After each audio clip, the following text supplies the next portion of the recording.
one of the glowiest combinations I have found recently. Review time. This is the Anua Rice 70 Glow Milky Toner. Yes, it's another milky toner, but the limit does not exist. This has rice bran water and niacinamide to help brighten your skin. If you're sensitive to niacinamide, it's in here. It has sodium hyaluronate and betaine to help soothe the skin, reduce inflammation, and help with moisture. It's also fragrance-free, which we love. I've been using this not every single day, but pretty consistently for the last couple of weeks, and I really like it. It is a super lightweight, milky texture. Kind of hard to show, but you can see how quickly that just runs down my arm, and it gives my skin a super glowy finish. I do find that this one has a little bit of an oily feel to it once it's dried down, but I kind of really like how that feels. It just feels really moisturizing and nice on my skin. It's not super slippery or anything, it just has a little bit of an oily texture to it. The last morning skincare routine video that I posted, I used this, and I personally find that if you are looking for a super glowy glass skin type of effect, using this with the Prequel vitamin C has been one of the glowiest combinations I have found recently. These two together are just a dream. You might be wondering how this one is different to the HaruHaru Wonder that I also love and have been using recently. The HaruHaru Wonder is an essence. I personally use essences and toners interchangeably because I feel like they work pretty much the same on my skin, but the HaruHaru Wonder is much thicker. This one is almost lotion-like, whereas the Anua is a much lighter texture. So if you're worried about the HaruHaru being a little bit too thick for you, you have this one. This one is a much lighter option. If you are sensitive to niacinamide, the HaruHaru Wonder doesn't have niacinamide, whereas this one does have niacinamide. I find that between the two, this one leaves my skin with a slightly glowier finish, but this one feels more plumping on my skin. You also might be wondering how this one compares to the TIRTIR Milk Skin Toner. This is the light version, and I actually find that they're pretty similar in texture, but I do feel like the Anua feels slightly more moisturizing to my skin, and it has a little bit more body to it. Now, comparing this one to the original Milk Skin Toner, I don't have it anymore. That one has a finish to it that is sticky, and it honestly feels a little bit uncomfortable to me.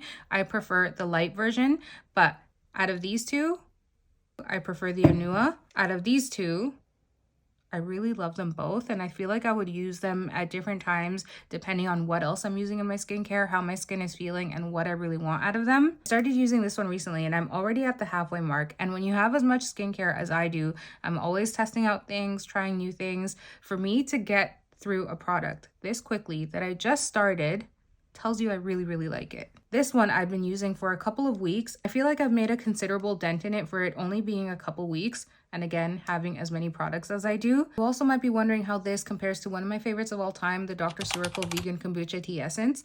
Honestly, I find them to be kind of similar in how they make my skin feel. I do feel like the Dr. Ceuracle feels more nourishing to the skin. The Anua, again, has a little bit of that oily feel to it.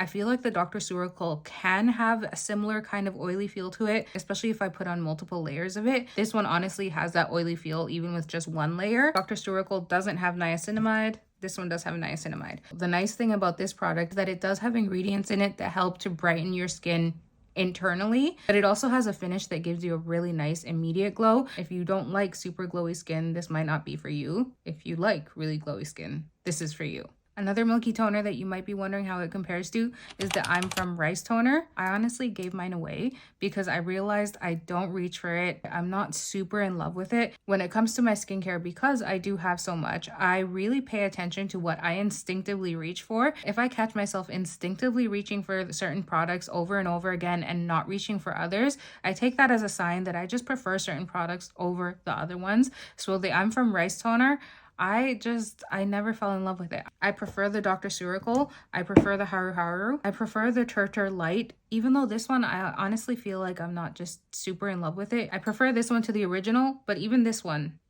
is not in my top. These three right here, in my top. So when it comes to milky toners, essences, there are so many options, and there are honestly a lot of really great options that I personally really like. Again, this is another situation where at the end of the day, it comes down to your personal preference, what you like your skincare products to feel like, what you're sensitive to, what kind of finish you like, what other products you're using. My opinion on this, I really like it. As always, if you have any questions, just let me know.